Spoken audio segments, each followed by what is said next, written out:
हेडलाईन्सचे प्रायोजक आहे NBC bearings, लांब पळण्यासाठी। थोड्याच वेळामध्ये शरद पवार गटाच्या लोकसभा उमेदवारांची घोषणा होणार। मुंबईतील पक्ष कार्यालयातून उमेदवारांची अधिकृत यादी जाहीर करण्यात येणार। अजित पवार गटाच्या दुसऱ्या यादीतील उमेदवारांची आज घोषणा होणार। प्रदेशाध्यक्ष सुनील तटकरे यांची माहिती। महायुतीचं जागा वाटप 4 ते 5 जागांवर अडलं। 2 दिवसात जागा वाटपाचा तिढा सुटेल, फडणवीसांची माहिती। मनसेसोबत आमच्या बैठका झाल्या, मात्र युतीचा अद्याप निर्णय नाही। भाजप मनसे युतीवर फडणवीसांची प्रतिक्रिया। दिल्लीमधूनच माझ्या नावाचा प्रस्ताव आला, मंत्री छगन भुजबळ यांचा गौप्यस्फोट। महायुतीने सांगितल्यास निवडणूक लढणार, नाशिक लोकसभा लढण्याचे भुजबळांकडून संकेत।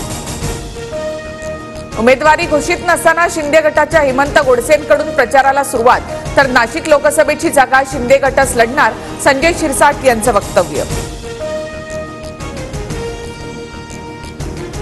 लोकसभेच्या 16 जागा आम्ही लढणार, जागा वाढतील पण कमी होणार नाहीत, शिंदे गटाच्या संजय शिरसाट यांची माहिती।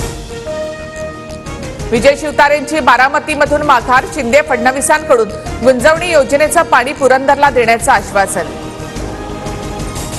माझ्या भाजप प्रवेशाच्या बातम्या चुकीच्या, मी पक्ष सोडणार नाही, अंबादास दानवेंकडून स्पष्ट, तर दानवेंशी आमचा संपर्क नाही, फडणवीसांचं वक्तव्य। राजू शेट्टींनी हातकणंगलेमधून मशाल चिन्हावर लढावं तरच पाठिंबा, ठाकरे गटाची अट, अन्यथा हातकणंगलेमध्ये उमेदवार देणार। ठाकरे गटाच्या 40 स्टार प्रचारकांची यादी जाहीर, सुभाष देसाई, संजय राऊत, अनंत गीतेंसह चंद्रकांत खैरे आणि अंबादास दानवेंचा समावेश। अमरावती लोकसभा निवडणुकीतून शिंदे गटाचे नेते अभिजित अडसूळ यांची माघार, अडसूळ प्रहारच्या दिनेश बुब यांना पाठिंबा देणार। मी पुण्यामधून अपक्ष लोकसभा लढवणार, जरांगे पाटील संध्याकाळी भूमिका घेतील, वसंत मोरेंची प्रतिक्रिया। महादेव जानकर परभणीतून महायुतीचे अधिकृत उमेदवार, जानकर 1 एप्रिलला उमेदवारी अर्ज भरणार।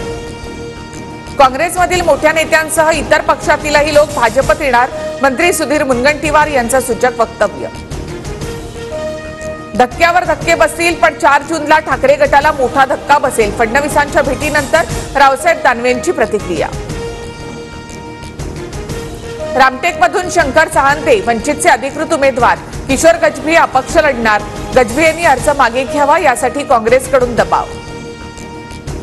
हिंगोलीमध्ये हेमंत पाटलांची उमेदवारी जाहीर होताच भाजपत नाराजी, उमेदवार निवडताना कार्यकर्त्यांचा विचार करा, अन्यथा सगळीकडे स्फोट होईल, माजी खासदार शिवाजीराव मानेंचा निशाणा। साताऱ्यामधील वाईमध्ये बगाड यात्रेचा उत्साह, राज्यभरातून लाखो भाविक बगाड यात्रेला बावधनमध्ये उपस्थित। ईडीचा केजरीवाल सरकारला मोठा झटका, मंत्री कैलास गेहलोत यांना ईडीचं समन्स, दारू घोटाळ्यातील ड्राफ्ट गेहलोत यांनी बनवल्याचा आरोप। IPL मध्ये आज लखनौ आणि पंजाबची लढत, संध्याकाळी 7:30 वाजता लखनौच्या एकाना स्टेडियमवर सामना रंगणार। हेडलाईन्सचे प्रायोजक आहे NBC बेरिंग्स, लांब पळण्यासाठी।